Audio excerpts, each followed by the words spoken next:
Brent Woods. I'm a designer at Vaughn Custom Sports, and I'm going to introduce to you the Vaughn LT90 Ventus pad. So this is a brand new pad for us this year, and this is completely new.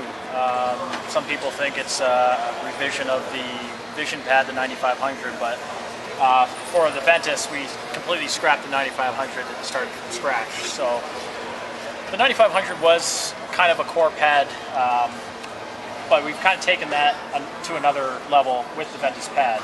Now it's a full flat face pad, and it's a lot stiffer than stuff we've done in the past, because what we've done with this pad is it's a core type pad where there's no stuffing in this pad anymore, unlike a Velocity or a 7990 type pad where we're stuffing in the scoop and throughout the side channels. The entire core of this pad is pre-assembled. All the multi-layers of foam are glued together, and the entire pad is the internals are all in one piece before we go ahead and stuff the pad. It makes for a much more consistent pad, and so that's saying that there's no difference in stuffing between two different guys hand stuffing the pad. So every single pad is very consistent in terms of its construction. Now this is a custom set we made for Garrett Sparks of the Guelph Storm. This one has a single brake. The standard pad is no brake. There is option for the single and the double brake. But with this pad, it plays a lot stiffer than a Vaughn pad. And with Vaughn pads in the past have had what people call shrinking, even though it's just a pad settling and settling, especially in the scoop. But with the LT90, with the way we've done the core, this pad will keep its shape throughout the entire life of the pad, and the scoop won't compress down the way with the 7990 or a Velocity pad.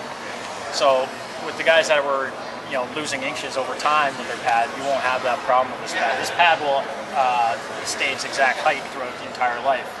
The other thing with that pad, and one thing we've been trying to get out to our customers, is this doesn't fit like a typical Velocity pad, and that's because we've used a bit of a steeper scoop angle with the Ventus pad, and with it being stiffer, it doesn't want to flex as much. So the pad ends up sitting up on your leg a little bit higher. So I was typically in a 36 Velocity pad. I had to go down to a 35 in this just because of the way the pad fits. So if you're interested in these, you're probably going to have to downsize an inch in terms of the overall size of the pad in the shin, because they will fit a bit different. But to go over the construction of the pad, it's got a very, very hard face, and it just gives out the biggest rebounds out of all our pads. Velocity pads give a decent rebound, but more absorb the puck. This pad gives a really active rebound. A decent shot along the ice, you can kick out almost to the blue line. Some you can kick out past the blue line. The inside panel, we've set this up under the new NHL rule, but we've also used a higher density foam that we haven't used in the past on the inside panel. With that, it allows the pad to be firmer and allows the pad to slide along the ice a lot better than some of the softer foams that would kind of absorb and cause some friction. With the higher density foam that we're using on the inside, these pads slide really, really well.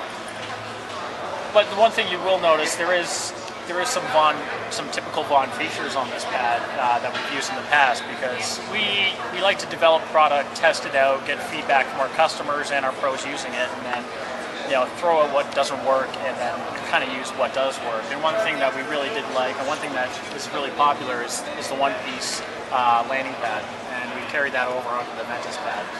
What that does is, instead of having multiple pieces where over time when the foam breaks down the pad will start to get sloppy and you'll start to shift inside the knee cradle. With this, everything's Velcroed together and keeps really solid and tight.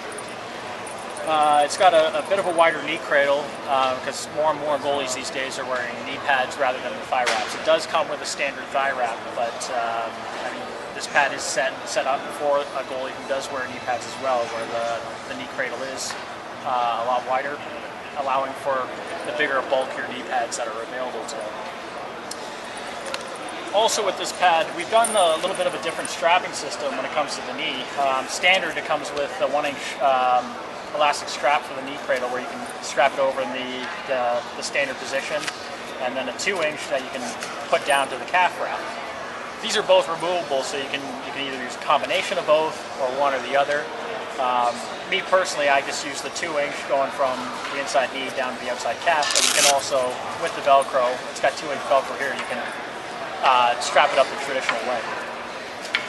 The other thing that's as a common piece is our larger outside calf wrap. This is something that we put onto the V5 pad because with the way goalies are wearing pads nowadays looser and looser, the small outside pad would end up getting tucked underneath your leg, so this wider pad doesn't do that. It's wide enough that it wraps your leg and you won't ever have a problem with it flipping up underneath.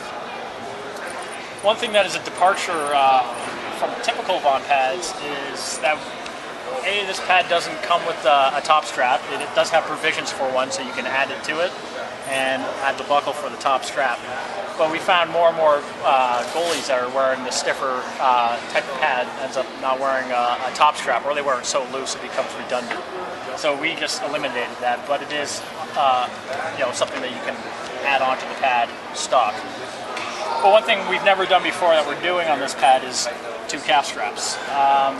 With the way goalies are wearing pads nowadays, 3 calf straps is almost redundant because most guys are wearing the pad loose in the shin, and 3 straps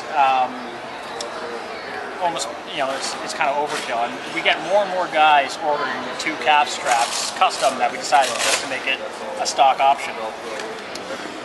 And the big area for this pad that I find is the lack of coverage in the inside toe. Now, some people think that, it's not protective enough, but it does. The inside leg pad does cover just enough of the skate with modern cowlings that only the cowling is exposed.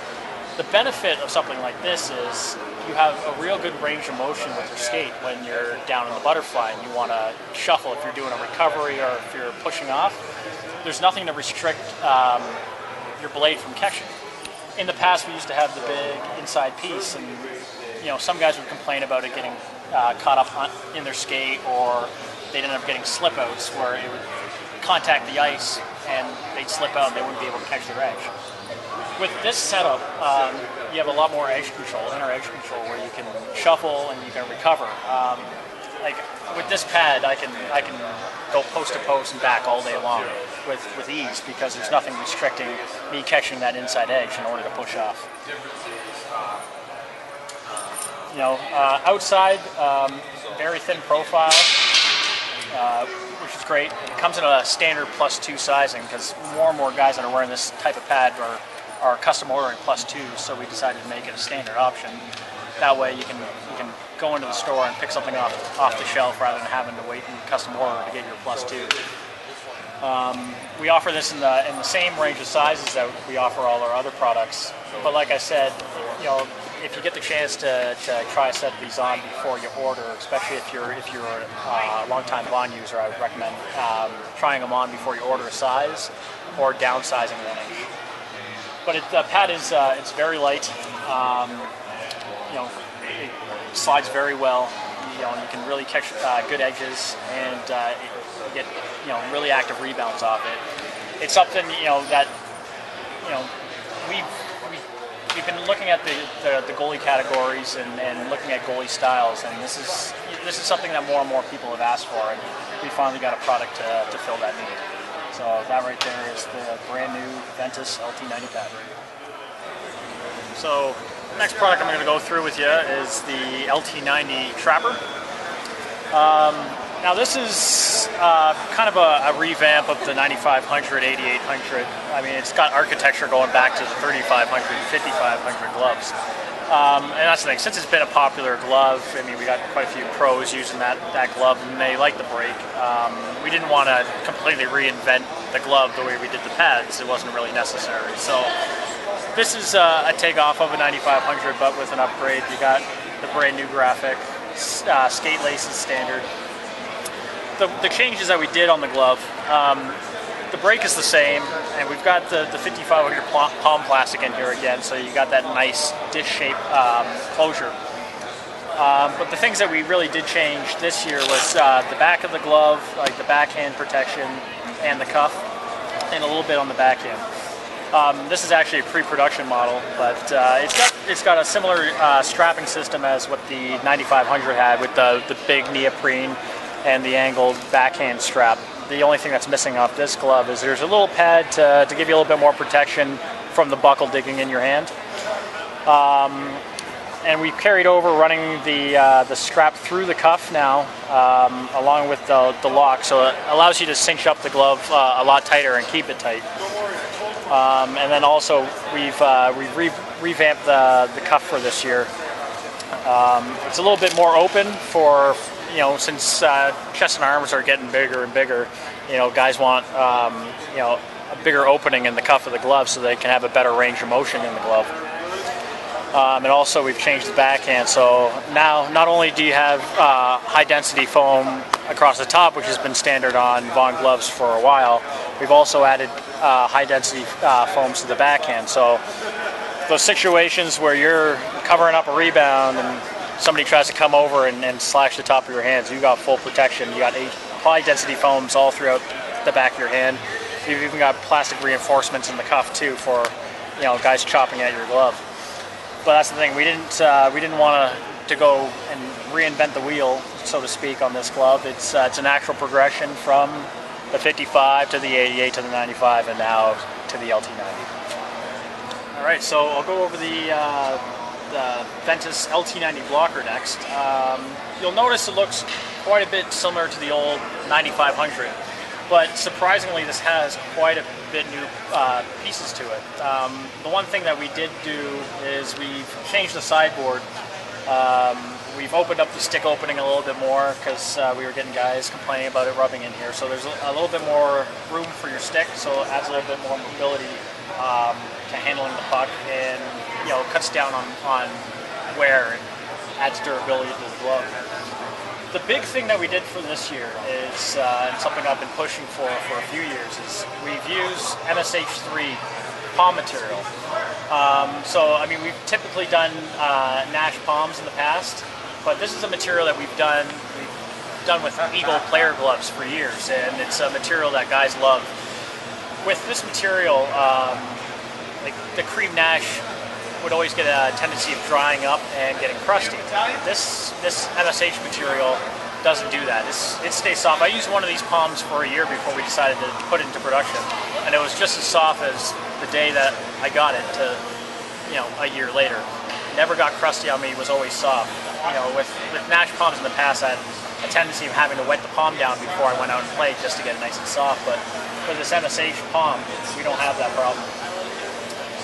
The other thing too we did is, I mean, it looks the exact same, but we've actually opened up the cuff on the LT90 blocker to give you a little bit more range of motion and allow the chest and arms to integrate with the blocker a little better.